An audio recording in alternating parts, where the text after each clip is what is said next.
My name is Joseph Nelson, and I'm an economics major at the George Washington University in Washington, D.C.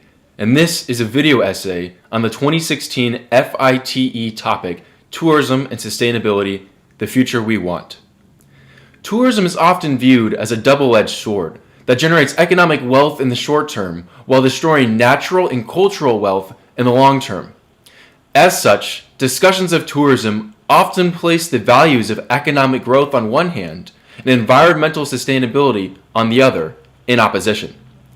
In this speech, I will argue that this is a false choice and that the future we want is one in which sustainable tourism minimizes the damage caused by tourism to natural resources and is harnessed as a means to promote societal sustainability writ large.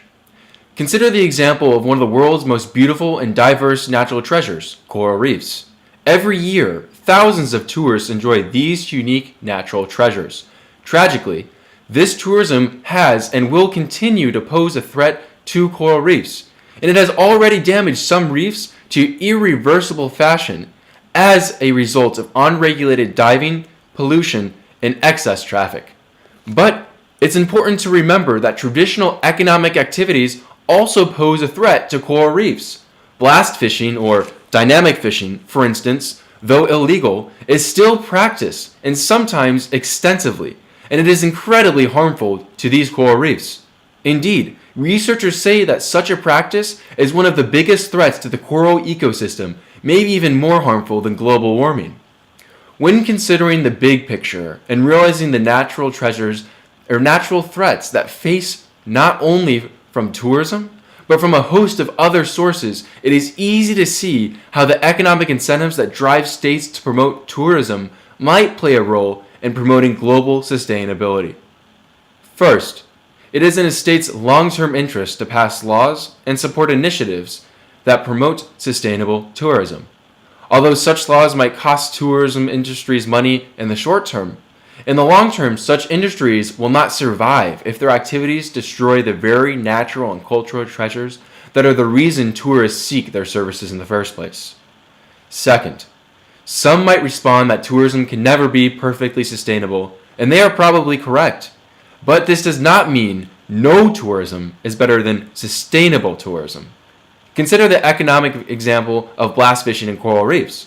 Without tourism, the economic value of coral reefs to communities is substantially less.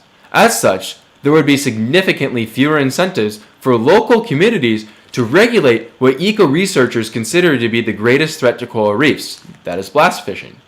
In other words, local communities are far more likely to protect natural resources such as coral reefs from harmful practices like blast fishing if they view those resources as having economic value in the form of attracting and supporting lucrative tourist industries.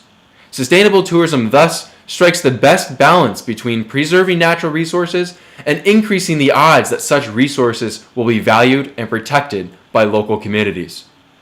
For these reasons, promoting sustainable tourism is important to global sustainability, not only because tourism is an industry with the potential to harm natural and cultural resources absent regulation, but also because tourism is a means by which communities can be motivated to adopt sustainable practices in industries other than tourism. What future do we want?